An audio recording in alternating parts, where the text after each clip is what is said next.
Class 12 के सभी विद्यार्थियों, आज मैं आपको पॉलिटिकल साइंस यानी राजनीति का एक ऐसा पेपर बताऊंगा जो कि परीक्षा हाल में 100% देखने को मिलेगा। चलिए तो बिना किसी देरी के वीडियो की शुरुआत करते हैं। ये हो जाएगा पहला आपका, वर्तमान में रूस के राष्ट्रपति कौन थे? Boris Yeltsin. विश्व बैंक की स्थापना कब हुई? 1946 में। निम्नलिखित में पारंपरिक सुरक्षा की नीति का तत्व है, तो ये उपरोक्त सभी। यदि पृथ्वी पर पाए जाने वाले वनस्पतियां समाप्त कर दी जाए तो कौन सी गैस की कमी होगी? तो ऑक्सीजन की होगी। आज़ादी के बाद भारत के सामने प्रमुख चुनौती थी राष्ट्र के निर्माण की। यहाँ से देख सकते हैं आप, गुट निरपेक्षता शब्द का सर्वप्रथम प्रयोग किया गया था जॉर्ज लिस्का के द्वारा। ये हो गया यहाँ तक। ये क्वेश्चन नंबर 4 है आपका। यहाँ पर क्वेश्चन नंबर 5, 6, ब्रिटेन यूनियन का उदय मैस्ट्रिक्ट संधि के फलस्वरूप हुआ। यूनेस्को महानिदेशक का कार्यकाल कितने वर्ष का होता है? तो 6 वर्ष का होता है। वैश्वीकरण से आर्थिक क्षेत्र में वैश्विक बाजार का जन्म होता है। जम्मू कश्मीर का राजा हरि सिंह था। भारत में योजना आयोग की स्थापना 15 मार्च 1950 को हुई। समग्र क्रांति के प्रतिपादक थे जयप्रकाश नारायण। तो ये क्वेश्चन नंबर आपका 2 रहेगा। सोवियत संघ द्वारा अफगानिस्तान पर हस्तक्षेप, इसका जाएगा 1979। एड्स का कारण विषाणु। 1992 का पृथ्वी सम्मेलन रियो डी जेनेरियो। स्वर्ण मंदिर का जाएगा हरमंदिर साहब और राज दरबार साहब। KN राज। 5वें का जाएगा आपका प्रथम पंचवर्षीय योजना विशेषज्ञ। करगिल संघर्ष का जाएगा भारत पाकिस्तान। दर आयोग का जाएगा 1948। हो गया इतना। यहाँ पर हम बात करेंगे तो ये आपका इतना यहाँ से कंप्लीट करना है।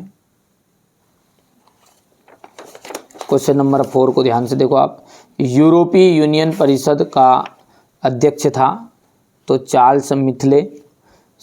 सार्क का पूरा नाम क्या है? दक्षिण एशियाई क्षेत्रीय सहयोग। वर्तमान में भारत के कितने राज्य और कितने केंद्र शासित प्रदेश है? तो 8 राज्य और 7 केंद्र शासित प्रदेश है वर्तमान में भारत। ठीक है। भारत के विदेश मंत्री सुब्रमण्यम जयशंकर। 1947 में बिहार आंदोलन का प्रसिद्ध नारा क्या है? संपूर्ण क्रांति का नारा है भावी इतिहास हमारा। तो देखो, पिछड़ा वर्ग जो है आयोग, ये पहला वर्ग आयोग के प्रथम अध्यक्ष कौन थे? काका कलेकर। मंडल आयोग की प्रमुख सिफारिश क्या थी? पिछड़े वर्ग को आरक्षण देना। यहाँ से आपको क्वेश्चन नंबर ये 4 है, इसको कंप्लीट कर लेना है। ये देख सकते हैं आप, है ना।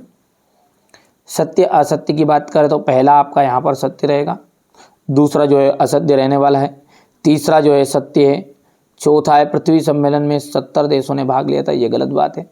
वैश्वीकरण से रोजगार के अवसर कम हो जाते, यह सत्य रहेगा। प्रथम पंचवर्षीय योजना में सर्वोच्च प्राथमिकता कृषि को दी गई है, ये आपका सत्य रहने वाला है। चलिए आगे बढ़ते हैं और अगला जो क्वेश्चन है वो हमारा ध्यान से देखेंगे तो ये यहाँ पर आपका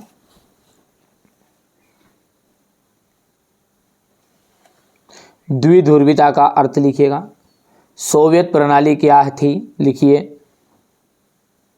चीनी विदेशी व्यापार में बढ़ोतरी के 2 कारण लिखिएगा। आसियान विजन 2020 के 3 उद्देश्य लिखिएगा। ठीक है।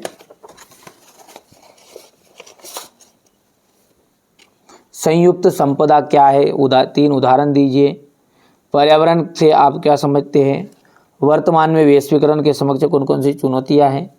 वैश्वीकरण में प्रौद्योगिकी का क्या योगदान है? नियोजन का अर्थ एवं उसके 2 उद्देश्य लिखिए। नीति आयोग के प्रमुख कार्यों को लिखिएगा। भारतीय विदेश नीति की मूलभूत सिद्धांत क्या है?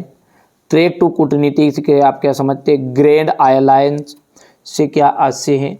श्रीमती गांधी ने 20 सूत्री कार्यक्रमों की शुरुआत कब की थी?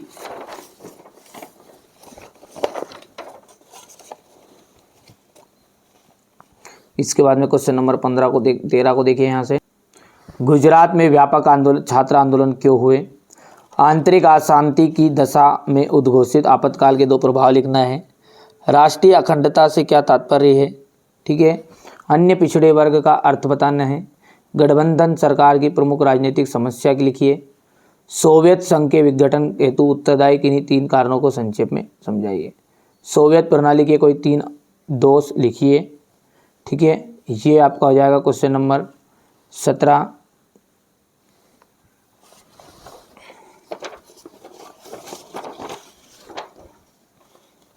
राजवाड़ों के विलय की समस्या का प्रादुर्भाव कैसे हुआ? राज्यों का पुनर्गठन के क्या परिणाम निकला? क्या 1975 में आपातकाल की घोषणा जरूरी थी? जनता पार्टी में की कौन सी नीतियों एवं सहायक कार्य महत्वपूर्ण थे? भारत और बांग्लादेश के बीच तनाव के कारण लिखिएगा। महाकाली संधि को समझाते हुए भारत के लिए नेपाल का राजनीतिक महत्व बताइए। हो गया इतना। इसके बाद में यहाँ पर अपन बात करेंगे ये क्वेश्चन नंबर 21 की। संयुक्त